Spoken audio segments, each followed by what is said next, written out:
السلام علیکم ورحمۃ اللہ وبرکاتہ۔ بسم اللہ الرحمن الرحیم۔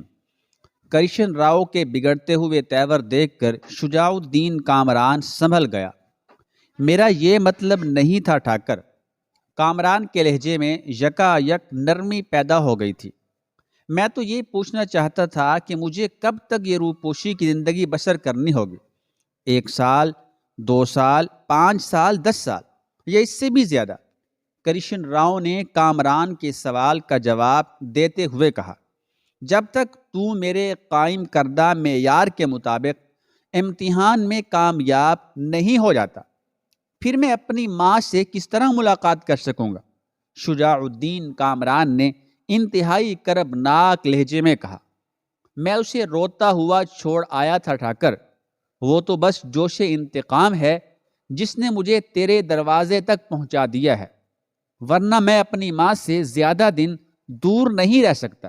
مجھے یہ بھی گوارا نہیں کہ وہ اس عمر میں کسی ناپسندیدہ شخص کی مزدوری کرے۔ یہ کہتے کہتے کامران کی نظروں کے سامنے بچپن کا وہ منظر ابھر آیا جب سعدیہ خانم کرشن راؤ کے یہاں صفائی کا کام کرتی تھی، اور پھر ایک دن اسے یہ ملازمت بھی ترک کرنی پڑی تھی۔ چند لمحوں کے لیے کامران کا پورا وجود آگ کی ایک بھٹی بن گیا اور اس کے دل کی گہرائیوں میں نفرتوں کا الاؤ پکنے لگا، مگر یہ موقع جذبوں کے اظہار کا نہیں تھا۔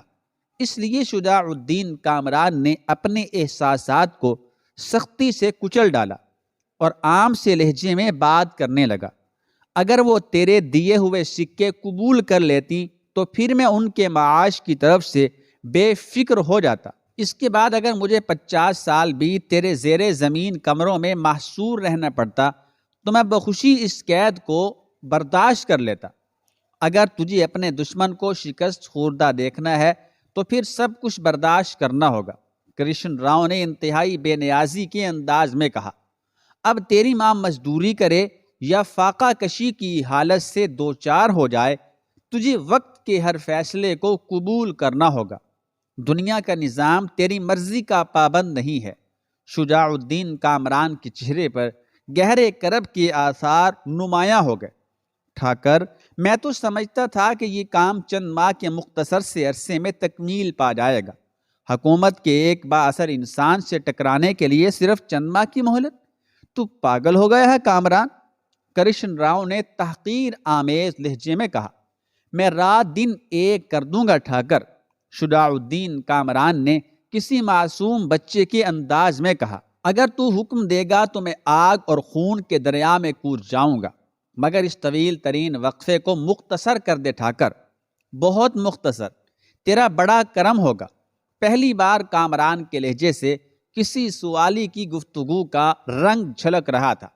میں تیری خاطر اپنے آپ کو ہلاکت میں نہیں ڈال سکتا، کرشن راؤ نے بیزاری کے لہجے میں کہا، میں تجھے اس وقت یہاں سے باہر نکلنے کی اجازت دوں گا جب مجھے یقین ہو جائے گا کہ قائم خان کی گردن پر تیرے ہاتھوں کی گرفت مضبوط ہو چکی ہے۔ اگر میں نے تیرے ہاتھوں میں کسی قسم کی کمزوری محسوس کی تو پھر یہ عرصہ کچھ اور بھی طویل ہو سکتا ہے۔ تیری ناکامی کا ایک ہی مطلب ہے کہ پھر کرشن راؤ بھی مارا گیا۔ کامران کیا جواب دیتا کہ کرشن راؤ کے دلائل بہت مضبوط تھے، اور اگر اس دوران قائم خان راجپوت دنیا میں نہیں رہا۔ کچھ دیر خاموش رہنے کے بعد شجاع الدین کامران کے ہونٹوں کو جنبش ہوئی۔ قائم خان اس وقت تک نہیں مرے گا جب تک تیرے انتقام کی آگ نہیں بجھ جائے گی۔ کرشن راؤ نے اس طرح کہا جیسے وہ قائم خان کے انجام کو مستقبل کے آئینے میں دیکھ رہا ہو۔ اور اگر اس وقت تک یاسمین کی شادی ہو گئی۔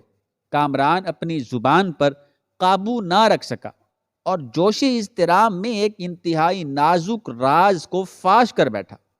یاسمین کون ہے؟ کرشن راؤ نے چونک کر پوچھا۔ شجاع الدین کامران اپنے ہونٹوں کی لغزش پر پریشان سا نظر آنے لگا۔ اس نے ٹھاکر کے سوال کا جواب دینے کی بجائے دیوداسی شکنتلا کی طرف دیکھا۔ کرشن راؤ ایک زمانہ آشنا انسان تھا۔ وہ فوراً ہی کامران کی خاموش نگاہوں کا مفہوم سمجھ گیا۔ تو اپنے کمرے میں جا دیوداسی، میں تجھے دوبارہ طلب کروں گا۔ جب شکنتلا اٹھ کر چلی گئی تو کرشن راؤ نے اپنا سوال دہرایا۔ زبان بہک چکی تھی۔ مجبوراً کامران کو اپنی زندگی کے اس جذباتی باب کو ورق ورق کر کے کھولنا پڑا۔ کرشن راؤ بہت غور سے ایک نوجوان عاشق کی داستان درد سنتا رہا، پھر بڑے مہربان لہجے میں بولا، کیا یاسمین تجھ سے محبت کرتی ہے؟ میں اس یقین کے سہارے تو زندہ ہوں ٹھاکر۔ ایک لمحے میں کامران کے چہرے پر کئی رنگ آ کر گزر گئے۔ اب دو مسئلے ہو گئے، ایک قائم خان راجپوت سے انتقام کا مسئلہ اور دوسرا یاسمین کے ساتھ تیری شادی کا مسئلہ۔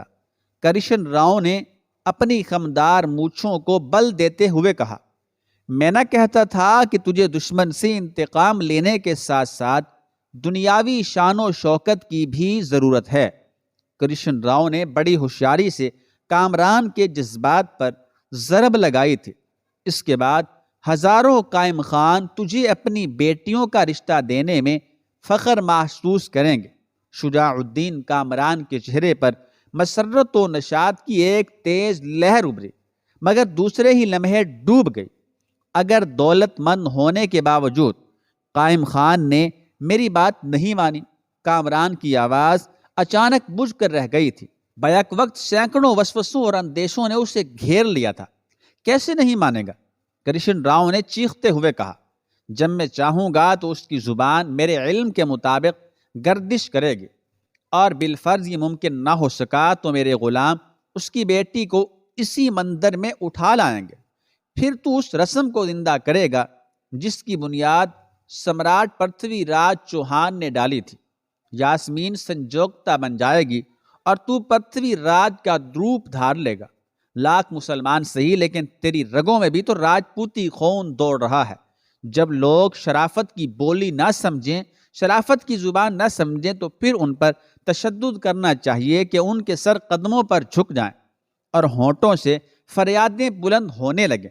شجاع الدین کامران نے اپنے بچپن میں راجپوت سمراٹ پرتھوی راج چوہان اور اس کی محبوبہ سنجوکتا کا قصہ سنا تھا، اور اس نے پرتھوی کی جرأت سے متاثر ہو کر اپنی ماں کے سامنے یاسمین کے بارے میں بھی اس قسم کے جذبات کا مظاہرہ کیا تھا، مگر سعدیہ خانم نے اسے سختی سے ڈانٹتے ہوئے کہا تھا، اب تو راجپوت نہیں، ایک شریف اور غیرت مند مسلمان کا بیٹا ہے۔ کافروں کی تمام رسموں کو فراموش کر دے کہ اب ان سے تیرا کوئی رشتہ نہیں رہا۔ کانوں میں ماں کے الفاظ گونجے تو شجاع الدین کامران گھبرا کر بول اٹھا، نہیں ٹھاکر، میں یاسمین کو اس طرح رسوا نہیں کر سکتا۔ کامران کے لہجے سے ندامت اور پریشانی کا اظہار ہو رہا تھا۔ دوسروں کی رسوائی کے احساس کو سینے سے کھرچ دے اور صرف اپنی تحقیر و تذلیل کو یاد رکھ کہ لوگوں نے تجھے کس کس طرح رسوا کیا ہے۔ یہ کہتے ہوئے کرشن راؤ اٹھ کر کھڑا ہو گیا، اب میں ذرا آرام کروں گا، شام کو تجھ سے ملاقات ہوگی، سردار نرسنگا بھی آئے گا، پھر ہم سب مل کر تیرے مستقبل کے لیے کوئی شاندار منصوبہ ترتیب دیں گے۔ آج سے تو ٹھاکر کرشن راؤ کے کمرے کا مالک ہے، اسے جس طرح چاہے استعمال کر۔ تیری زبان کی ہر جنبش حکم کا درجہ رکھتی ہے۔ اپنے غلاموں سے کام لے اور زندگی کی ان لذتوں سے آشنائی پیدا کر جو تیرے ہم مذہبوں نے تجھ پر حرام کر دی ہیں۔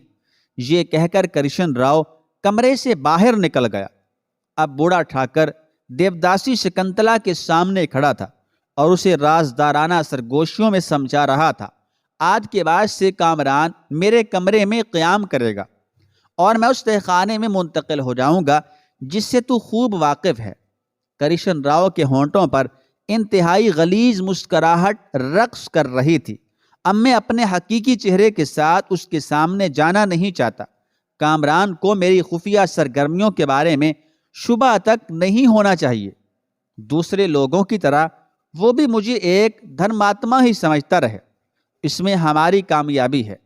آئندہ تو اس تہخانے میں مجھ سے ملے گی اور اس غیرت مند مسلمان زادے کی ایک ایک حرکت کی اطلاع دے گی۔ میں دیکھوں گا کہ یہ اپنی روایتوں کے ساتھ کتنے دن زندہ رہتا ہے۔ سردار نرسنگا اسے قزاق بنا دے گا اور تو اسے شراب کے نشے میں غرق کر دے گی۔ ایسا ہی ہوگا ٹھاکر، شکنتلا نے ایک ادائے محبوبانہ کے ساتھ مسکراتے ہوئے کہا۔ اس کی سب سے بڑی کمزوری ہمارے ہاتھ آ چکی ہے۔ کرشن راؤ نے شکنتلا کے بکھرے ہوئے بالوں سے کھیلتے ہوئے کہا۔ شکستہ دل اور نوجوان عاشق کو بہک جانے پر مجبور کر دینا بہت آسان ہے دیوداسی۔ یقیناً ٹھاکر، یقیناً۔ شکنتلا کی مسکراہٹ کا رنگ گہرا ہو گیا اور اس کے ساتھ ہی کرشن راؤ ایک فاتح کے انداز میں چلتا ہوا کمرے سے باہر نکل گیا۔ کرشن راؤ کے جانے کے بعد شکنتلا کے دل میں ایک حشر سا امنگ اٹھا۔ ٹھاکر نے سردار نرسنگھا کا نام لے کر ایک بار پھر ماضی کے اس مقتل کی یاد دلائی تھی جہاں شکنتلا کو اس وقت ذبح کیا گیا تھا جب وہ 15-16 سال کی ایک کم سن اور بے سہارا لڑکی تھی۔ آج کرشن راؤ نے اس نرسنگھا کو طلب کیا تھا کہ ایک اور نوجوان تباہی اور بربادی کے راستے پر چلا جائے۔ اگرچہ ٹھاکر اسے روز ہی رات کے اندھیروں میں رسوا کرتا تھا، مگر وہ نرسنگھا کو ایک لمحے کے لیے بھی فراموش نہیں کر سکی تھی۔ یہی وہ پہلا درندہ تھا جس نے اس کے بدن سے حیا کا لباس نوچ کر پھینکا تھا اور اسے ٹھاکر جیسے بلحوث بوڑھے کے لیے ایک کٹ پتلی بنا کر چھوڑ دیا تھا۔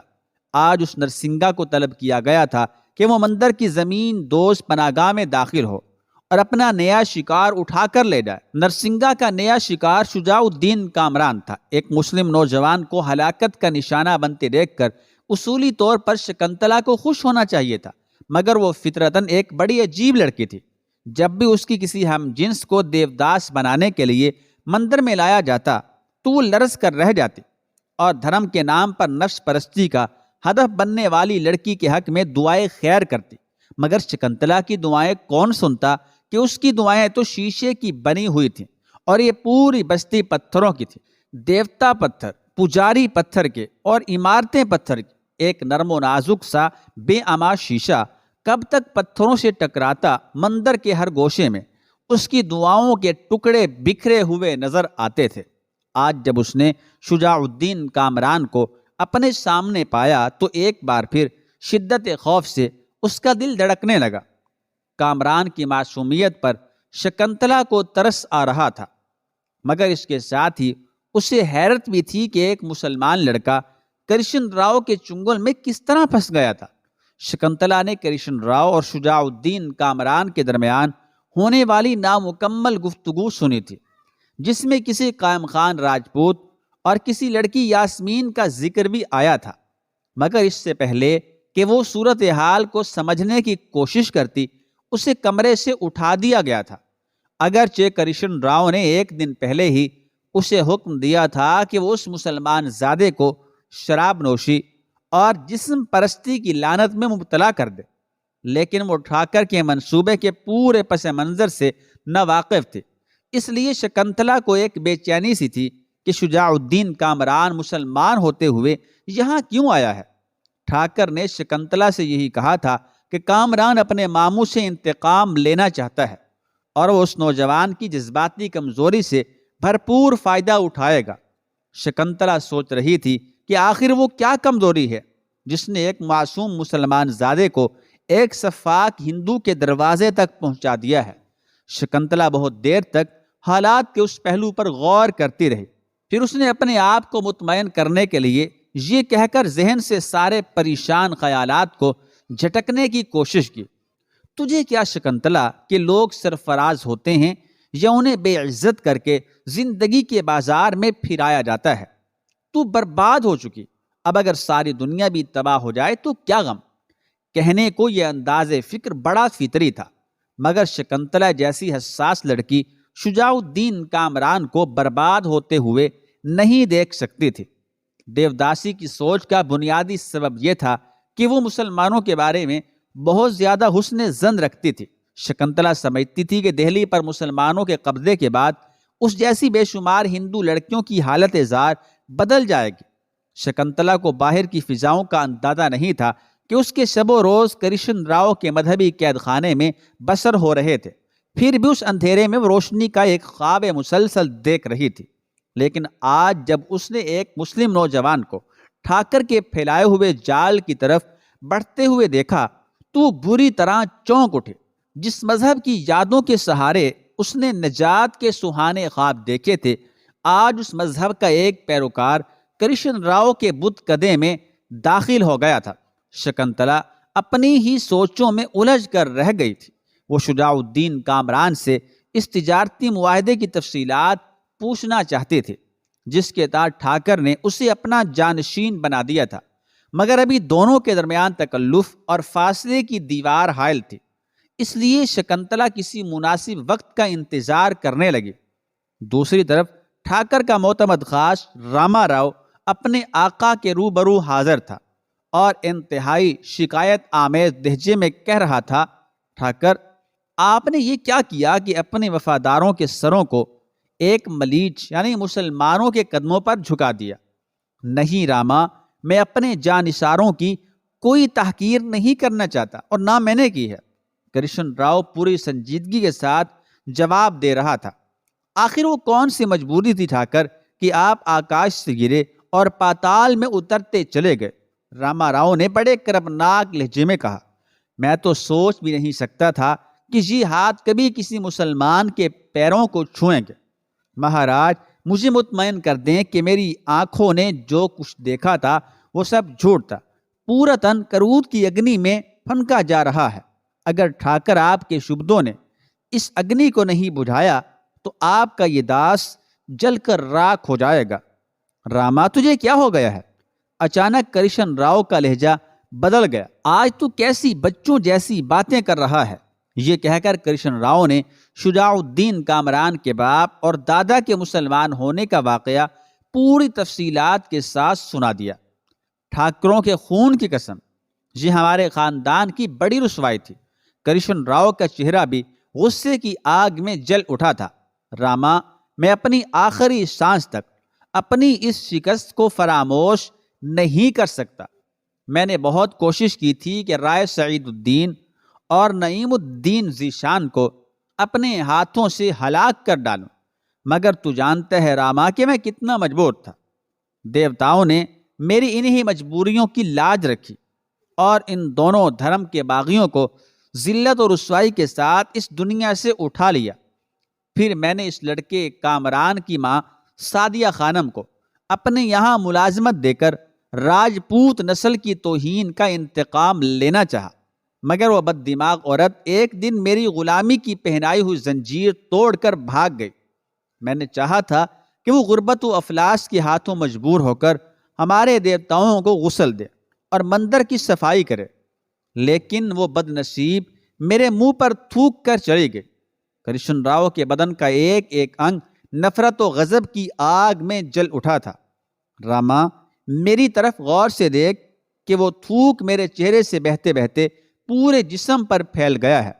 کیا تو مجھے اتنا بے غیرت سمجھتا ہے کہ تیرا ٹھاکر اس تھوک کی دلدل میں خاموشی کے ساتھ ڈوب جائے گا؟ راما راؤ بدحواشی کے عالم میں ٹھاکر کی طرف دیکھنے لگا۔ نہیں ٹھاکر، کبھی نہیں۔ راما راؤ کی آواز سے ہلکی سی لرزش نمایاں تھی۔ پھر تو نے مجھ پر شک کیوں کیا؟ کرشن راؤ اپنے خدمتگار سے ناراض ہو گیا تھا۔ میں اپنے دل کا اطمینان چاہتا ہوں ٹھاکر، راما راؤ نے جواباً کہا۔ اگر تیری کوئی دلیل مجھے مطمئن نہیں کر سکی تو میں تجھ سے بہت دور چلا جاؤں گا۔ میں نے صرف تیرے لیے غلامی کا طوق پہنا ہے۔ اب ممکن نہیں کہ تو مجھے جس کے سامنے چاہے جھکا دے۔ راما راؤ کے بگڑے ہوئے تیور دیکھ کر ٹھاکر سنبھل گیا۔